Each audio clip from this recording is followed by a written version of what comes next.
In today's episode, we get a huge update on the launch of the orbital spaceship. Elon Musk teases the third installment of his master plan. The Boring Company is relocating to Texas. Tesla's insurance program has extended in the United States once more. So let's get started. Tesla's master plan Part 3 has been teased by Elon Musk, and it's quickly shaping up to be his most ambitious. Elon's master plan, however, will not only focus on Tesla this time, but will also encompass his other business operations, such as SpaceX and the Boring Company, to establish a single broad vision and one purpose. That's what he's been saying on Twitter lately, at least. Elon Musk stated on March 21st that the major focus of Tesla's new project is to scale up the electric vehicle and energy storage company to extreme size. Musk also addressed the business's artificial intelligence efforts, implying that Tesla will become an artificial intelligence company. If we recall the original master plan, it was very straightforward: develop and sell a limited edition sports car to support the design and mass manufacturing of a luxury car, which in turn would fund the design and high-volume production of a less expensive vehicle. Tesla fulfilled this aim by following the roadmap of the Roadster's release in 2008, the Model SS release in 2012, and the Model 3's release in 2017, all of which were available for under $35,000 at the time. The reason we had to start with Step 1 was that it was all I could afford to accomplish with what I made from PayPal, Elon explained in 2016. I believed our prospects of success were so slim that I didn't want to risk anyone else's money at first. Part 2 of the master plan, or Part Dux as Elon referred to it on the Tesla website, was a little trickier, and they haven't even finished it yet. The solar roof and power wall battery were the first step in integrating energy generation and storage. Tesla did it, though not as neatly or in the volume that had been planned for by now. The next step was to broaden the scope to include all major modes of terrestrial transportation, in other words, having a vehicle in each sector. That hasn't happened yet, either. The Tesla Semi is a significant part of this, and it appears to be on its way to becoming a reality, but it has yet to arrive for whatever reason. Cybertruck. Same deal, close but not quite there, and what we have yet to see is Tesla's idea of high-density urban transportation, which was started in Part Dux, but has never been seen since. Part 2's third point was autonomy. We're getting close, but we're not quite there yet. Last but not least, Elon addressed the Robo-Taxi Network in his second proposal. The concept of autonomous cars as a service that we may order through our phones whenever we need them, rather than as personal property. This one doesn't even come close. It's a great idea, but it's not going to happen anytime soon.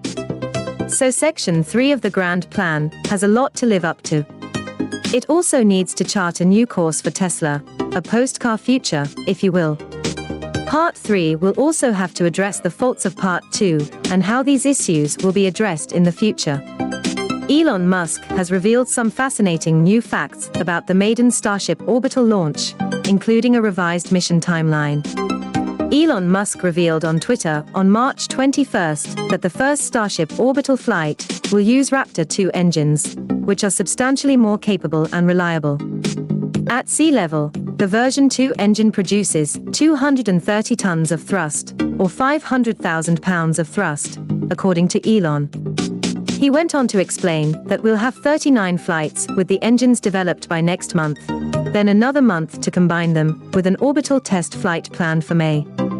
Of course, this is a significant development, because we had been promised that the first orbital attempt would be made with Super Heavy Booster number 4 and Ship number 20, which Elon has always stated was merely coincidental. And as appropriate as that combination could have been, it appears that these rocket stages will not be launched into space. That isn't exactly shocking. The Ship and Booster 420 were completed in the summer of 2021, and have since been put through a variety of testing, including static fires, cryo-proofing, full-stack fitting tests, and even the first use of the launch tower chopstick arm to pull the ship into place. Last Monday, the Mechazilla launch tower hauled ship number 20 into the air and positioned it on top of the Super Heavy booster number 4. SpaceX took advantage of the opportunity to do a full-stack cryoproofing test for the 420 rocket. Both stages had been through multiple cryogenic testing on their own, but this was the first time they were tested together. The whole stack will most likely be used to test the Stage 0 launch tower and mount systems for loading cryogenic fluids into Ship 20 via ship-fast disconnect plumbing, which will be a first for the launch tower. So, while 4 and 20 played a noble purpose in the Starship's history, they will not be the first to enter space. A new pair of rockets powered by the Raptor 2 engines will be launched into orbit, and we now know when the main test will take place in May. This means that the chances of the ship and booster making it into orbit and back down for a water landing are likely to be significantly higher than previously estimated. Elon was always happy to point out that a Starship's maiden orbital flight would almost certainly fail catastrophically.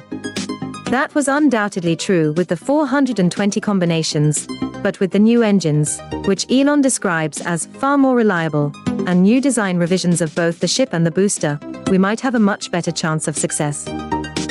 SpaceX has been hard at work developing new Starship models. They are currently working on rocket number 8 and ship number 24, so these could be our next orbital launch prospects.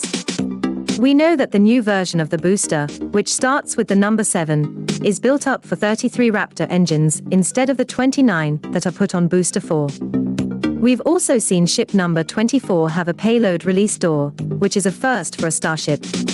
As a result, this new spaceship will be far more advanced than the 420.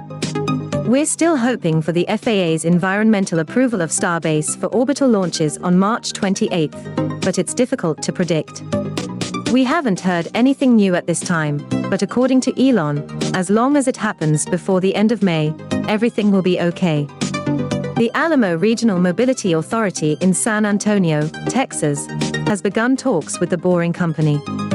According to the San Antonio Express News, the Boring Company was one of 2 finalists for the San Antonio Transportation Project, after board members opted to perform a feasibility study into a new tunneling project.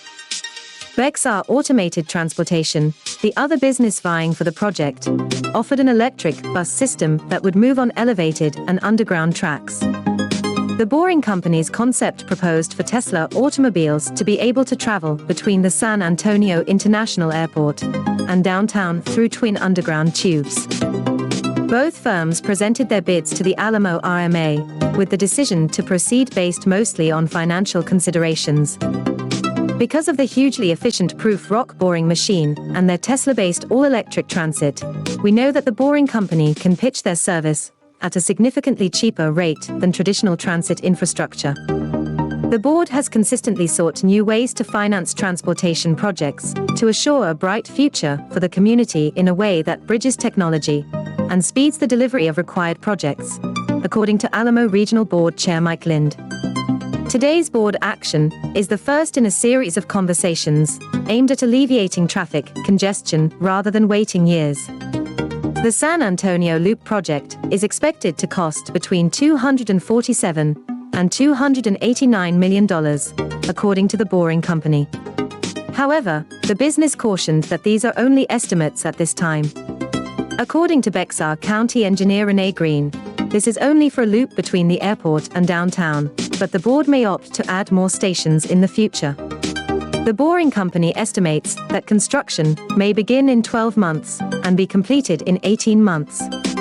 According to the business, the full twin tunnel system is expected to be completed in 36 months. Before discussions began, staff-written records suggested that the corporation is willing to finance between $27 and $45 million for the first phase. The Boring Company stated that it would self-fund the entire project before handing it over to the Alamo RMA after the loop was done. This is similar to the agreement they reached with Las Vegas. The Boring Company pays for all of the infrastructures upfront in exchange for a large part of the transit fees paid by consumers, which should result in them making a lot more money in the long term.